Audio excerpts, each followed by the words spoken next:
For more than a decade, if you're in crypto, you knew the rhythm. You could almost set your watch by it, that wild 4-year cycle of boom and bust. But now, in 2026, that rhythm is completely gone.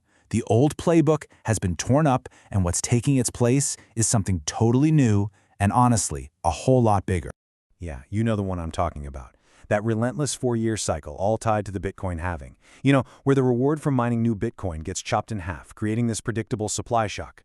It was a story driven by pure hype, by everyday investors piling in, absolutely terrified of missing out. It was all about these massive speculative bubbles and, of course, the spectacular crashes that followed. A total roller coaster.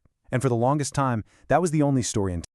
So, what happens when that familiar pattern finally just breaks? For good? Well, that's the world we're living in right now, in 2026. The old rules don't just not apply. They've been completely thrown out the window. And in their place, we're seeing a market that's, well, it's more grown up, more stable, and just fundamentally different in every single way. This slide really says it all, doesn't it? It perfectly captures this massive pivot. We've gone from that old, predictable 4-year cycle to growth that's now driven by the exact same big-picture forces that move global markets. That retail fear of missing out has been replaced by huge, calculated investments from major institutions. And all those speculative bubbles, they're giving way to something much more lasting: actual financial infrastructure.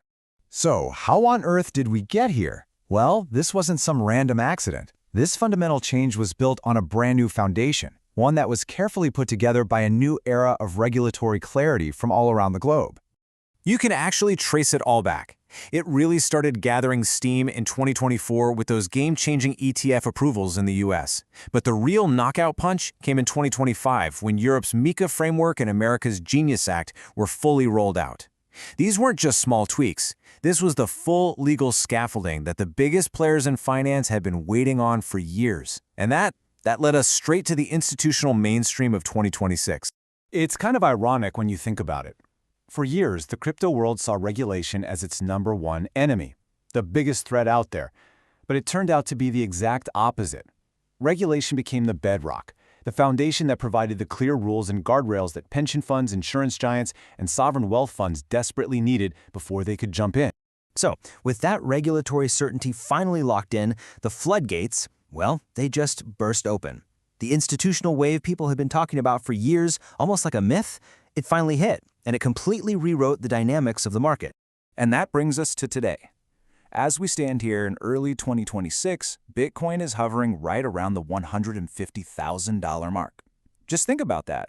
Those wild price targets that people used to laugh at, they're not just some fringe prediction anymore. They're the consensus reality.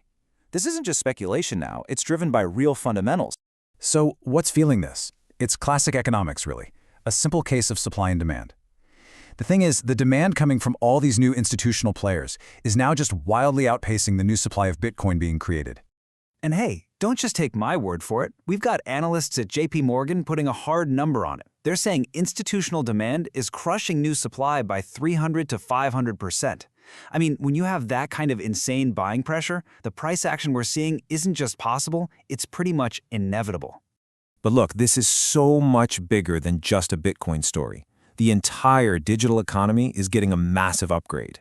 Take Ethereum, for example. It's in the middle of its Glamsdam upgrade, which is this huge technical leap forward designed to handle 10,000 transactions per second on its main layer. That is the kind of horsepower you need to run things at a global scale. And that brings us to the next massive pillar of this new market. This is where things get really wild. We're talking about the explosion in tokenizing real-world assets and this fascinating convergence of two of the most powerful technologies on the planet, AI and blockchain. All right, first things first, let's just make sure we're on the same page. When we say real-world assets, or RWAs, what are we actually talking about? Well, it's pretty simple. They're just digital tokens that represent ownership of a real thing. It could be a piece of a skyscraper, a bar of gold, or even a boring old US Treasury bill. And the growth here? It's just been mind-blowing. In 2025, this whole sector was a $16 billion niche market. Just 1 year later, it's closing in on $200 billion. That's not just incremental growth. That is a full-blown explosion. And this isn't some fringe idea. This is BlackRock's CEO, Larry Fink, basically saying, yup, this is it. This is the next evolution for all of finance. We are heading full speed towards the tokenization of everything, where pretty much any asset can be broken up into tiny pieces, owned and traded with incredible speed and efficiency. At the exact same time, there's another shift happening, and this one might be even more profound. It's the marriage of AI and blockchain. And what's so cool is they're solving a critical problem for each other, the problem of trust. I mean, just think about it. We are walking into a world where an AI can create an image, a video, a piece of text that is completely indistinguishable from reality. So, who or what do you trust? Well, blockchain is stepping in to become the answer. We're calling it a trust mesh. An unchangeable, public record that can prove exactly what an AI agent did, when it did it, and why. It's becoming the essential layer of verification for this new automated world. Okay, so everything's getting more mature, more integrated into the global system. But that also means that the nature of risk is changing too. The old challenges of speculation and just getting people to use this stuff are gone. They've been replaced by new and, frankly, far more complex challenges around governance and security. And what's really fascinating is that for millions of people, especially in emerging markets, this isn't even about crypto anymore. They don't know or care about the underlying technology any more than you care about how TCP/IP works when you send an email. It's just a better, faster, cheaper way to do things. The tech is literally becoming invisible, just another part of the financial plumbing in the background of our lives. And all of this has set the stage for a kind of quiet war, a battle for the future of money itself. On one side, you have government-issued, totally centralized digital currencies like the digital euro, and on the other side, you have privately issued, decentralized stablecoins like USDC, which are effectively becoming the default digital dollar for global commerce. It's a real clash between two very different visions for where our money goes from here. So let's just pull this all together. What are the big things to remember about 2026? Number 1, the old speculative cycle is dead. 2, regulation has built a stable foundation. 3, institutional money is now in the driver's seat. 4, real-world assets are being tokenized at an incredible scale. And finally, blockchain is becoming that essential trust layer for AI. And that really brings us to the new reality, doesn't it? The biggest risks out there are no longer about whether the technology actually works. We know it works. The new threats are about us. They're about human failures.